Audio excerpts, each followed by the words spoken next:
This video is only for information purpose. Investment से पहले financial adviser से ज़रूर एडवाइस लेनी चाहिए। तो आज के इस वीडियो के माध्यम से हम लोग समझ जाएंगे अच्छे से, अगर आप लोग 15,000 की एसआईपी करते हो या फिर 15 लाख रुपए का अमाउंट एक साथ निवेश करते हो तो कैसे में आप लोग यहाँ पर करोड़पति बन सकते हो और कितने साल में। साथ ही साथ अगर आप लोग जीरो कमीशन वाली एप्लीकेशन पर म्यूचुअल फंड में निवेश करना चाहते हो तो आप लोग वीडियो के डिस्क्रिप्शन बॉक्स से अपना अकाउंट वहाँ पर ओपन करा सकते हो। बिल्कुल वहाँ पर अकाउंट ओपन फ्री है और अकाउंट मेंटेनेंस चार्ज भी वहाँ पर बिल्कुल फ्री रहने वाला है लाइफ टाइम। तो सबसे पहले यहाँ पर निवेश के जो दो रास्ते हम अपना रहे हैं, तो यहाँ पर एसआईपी के जरिए और लमसम यानी कि जो अमाउंट आपका एक साथ आप लोग निवेश करते हो तो उसके बारे में हम यहाँ पर अच्छे से समझेंगे। तो म्यूचुअल फंड में जो निवेश करने के दो यहाँ पर तरीके हैं, एक होता है एसआईपी यानी कि सिस्टमेटिक इन्वेस्टमेंट प्लान। तो यहाँ पर ये अनुशासित और नियमित निवेश का एक प्लान होता है, और एक होता है लमसम यानी कि एक मुश्त जो बड़ी राशि आपके पास होती है, एक बार में ही आप लोग उसे निवेश करते हो।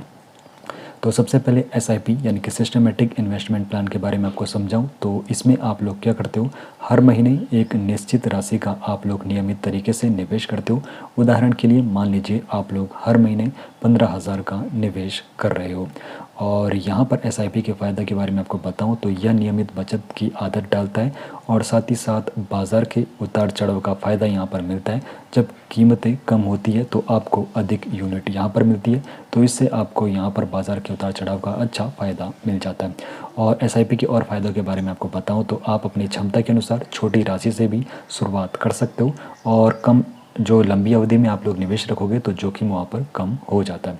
और जो दूसरा तरीका है लमसम यानी कि एक मुश्त निवेश आप लोग करते हो, तो लमसम का जो मतलब है एक बार में बड़ी राशि का निवेश करना। तो उदाहरण के लिए आपको बताओ तो एक बार में आप लोग 15 लाख रुपए का निवेश करना चाहते हो, तो वो क्या हो गया, आपका लमसम निवेश हो गया। तो लमसम के पहले फ़ायदे आपको बताऊँ तो जब बाज़ार निचले स्तर पर होता है, अगर आप लोग तब निवेश करोगे तो फिर आपको ज़्यादा रिटर्न आप लोग वहाँ पर अच्छे से कमा सकते हो, और शुरुआती बड़ी राशि का चक्रवृद्धि ब्याज आप लोगों को जल्दी काम करना शुरू कर देता है। साथ ही साथ इसमें जो जोखिम है, यदि आप बाज़ार के शिखर पर निवेश कर रहे हो तो यहाँ पर नुकसान होने का जोखिम अधिक रहता है, क्योंकि अगर आप लोग शिखर पर निवेश कर रहे हो उसके बाद मार्केट डाउन हो जाता है तो फिर वहाँ पर जोखिम आपको ज़्यादा देखने को मिलता है। तो यहाँ पर समझते हैं एसआईपी और लमसम में यहाँ पर जो मुख्य अंतर है। तो एसआईपी में आप लोग छोटी और नियमित राशि जैसे कि 15,000 पर माह आप लोग निवेश कर सकते हो। लमसम में एक बार में ही बड़ी राशि जैसे कि 15 लाख रुपए तक आप लोग निवेश करते हो। और एसआईपी मासिक यानी कि महीने में या फिर त्रैमासिक आप लोग कर सकते हो, लेकिन लमसम में आप लोगों को एक बार में ही निवेश करना होता है। एसआईपी में समय समय पर औसत होता है, इसलिए बाज़ार को समय देने की आवश्यकता नहीं होती है, और लमसम में सही समय पर निवेश करना काफ़ी ज़्यादा महत्वपूर्ण रहता है। एसआईपी में लंबी अवधि में जोखिम कम होता है, और लमसम में बाज़ार के समय के कारण जोखिम अधिक हो सकता है। और एसआईपी में वेतनभोगी और नियमित आय वाले व्यक्ति यहाँ पर निवेश करते हैं, और लमसम में जिनके पास एक मुश्त बड़ी राशि होती है यानी कि जिनके पास बड़ा अमाउंट होता है तो वो निवेश करते हैं। अब यहाँ पर 15,000 का एसआईपी के जादू के बारे में आपको बताऊँ, जहाँ पर 15-15-15 का जो नियम है, तो 15,000 अगर आप लोग महीने का निवेश कर रहे हो और 15 साल के लिए आप लोगों की जो निवेश की अवधि यानी कि टाइम ड्यूरेशन आप लोग 15 साल तक निवेश रखोगे, और यहाँ पर हम मान के चल रहे हैं कि अनुमानित जो आपका वार्षिक रिटर्न रहेगा 15% रहेगा। अगर आप लोग अच्छे म्यूचुअल फंड में रिसर्च करते हो और फिर आप लोग म्यूचुअल फंड में निवेश करते हो तो आपको औसतन 12 से 15% वहाँ पर इंटरेस्ट रेट मिल जाता है। तो हम यहाँ पर मानकर चल रहे 15% आपको यहाँ पे अनुमानित वार्षिक रिटर्न मिलेगा। तो यहाँ पर कुल आपका जो निवेश हो गया 15,000 पर माह यानी कि 12 माह यानी कि एक साल, और 15 साल तक होगा इंटू 15, तो आप लोगों का जो कुल निवेश होगा आपका 15 साल तक 15,000 पर महीने के हिसाब से 27 लाख रुपए होगा।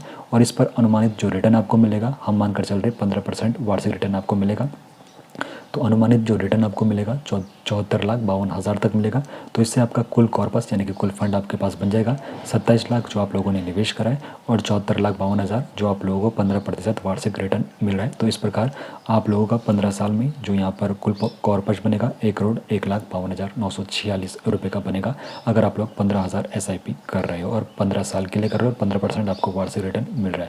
अब यहाँ पर समझेंगे 15 लाख का एक मुश्त निवेश यानी कि बड़ा अमाउंट, यानी कि 15 लाख का जो बड़ा अमाउंट है एक साथ अगर आप लोग निवेश करते हो, तो यदि आप लोग एक मुश्त 15 लाख का निवेश करते हो तो 1 करोड़ के लक्ष्य तक पहुंचने में कितना समय लगेगा। तो हम यहाँ पर यही मान के चल रहे हैं कि यहाँ पर जो आपको वार्षिक रिटर्न मिलेगा 15% का ही वार्षिक रिटर्न आपको मिलने वाला है। और इस हिसाब से गणित भी ये कहती है कि आपके जो 15 लाख है तो 1 करोड़ बनने में उनको 13.5 साल 13 यानी कि 13.5 साल यहाँ पर मान के चलिए, 13.5 साल में आपका 1 करोड़ का यहाँ पर अचीवमेंट हो जाएगा अगर आपको वार्षिक रिटर्न 15% मिल रहा है। तो इससे निष्कर्ष क्या निकल रहा है, तो यदि आपके पास एक मुश्त बड़ी राशि है और आप बाज़ार में सही समय पर प्रवेश करते हैं तो आप SIP की तुलना में थोड़ा जल्दी अपने लक्ष्य तक पहुंच सकते हैं। किससे? लमसम से। लेकिन अगर बाज़ार गिरता है तो आपका जो रिटर्न है वो भी प्रभावित हो सकता है। साथ ही साथ तो कौन सा यहाँ पर बेहतर है, तो SIP आपके लिए है अगर आप लोग अनुशासित निवेशक हो, आपकी आय नियमित है और आप लंबी अवधि के लिए निवेश करना चाहते हो। और लमसम आप लोगों के लिए है अगर आपके पास एक बड़ी राशि उपलब्ध है, जैसे कि बोनस हो गया या फिर विरासत में मिली राशि, और आप बाज़ार के बारे में अच्छी समझ रखते हैं और जोखिम लेने को आप लोग तैयार हो, तो फिर लमसम आप लोगों के लिए बेहतर रहेगा। साथ ही साथ करोड़पति बनने के लिए कुछ महत्वपूर्ण बात है, तो चक्रवृद्धि ब्याज का आप लोगों को यहाँ पर पूरा पता होना चाहिए। पावर ऑफ कंपाउंडिंग जो 8वां अजूबा है, जितनी जल्दी आप लोग निवेश शुरू करेंगे उतनी ही तेज़ी से आपका पैसा बढ़ता है। और डाइवर्सिफिकेशन काफ़ी ज़्यादा होना चाहिए, तो अपने सारे पैसे आप लोगों को एक ही फंड में नहीं लगाने, अलग अलग फंड में निवेश करके जोखिम को आप लोग कम करें। और यहाँ पर आप लोगों को धैर्य रखना है, तो बाज़ार के उतार चढ़ाव से घबराना नहीं है, लंबी अवधि में आप लोगों को निवेशित रहना है। और यदि आप निवेश को लेकर अनिश्चित है तो आप लोग वित्तीय सलाहकार से सलाह ले सकते हो। बाकी म्यूचुअल फंड और स्टॉक मार्केट में इन्वेस्टमेंट करना है, वो भी फ्री ऑफ कॉस्ट, तो डिस्क्रिप्शन बॉक्स से आप लोग ना अपना अकाउंट ओपन करा लीजिए। बाकी निवेश से पहले फाइनेंशियल एडवाइजर से ज़रूर एडवाइस लेनी चाहिए।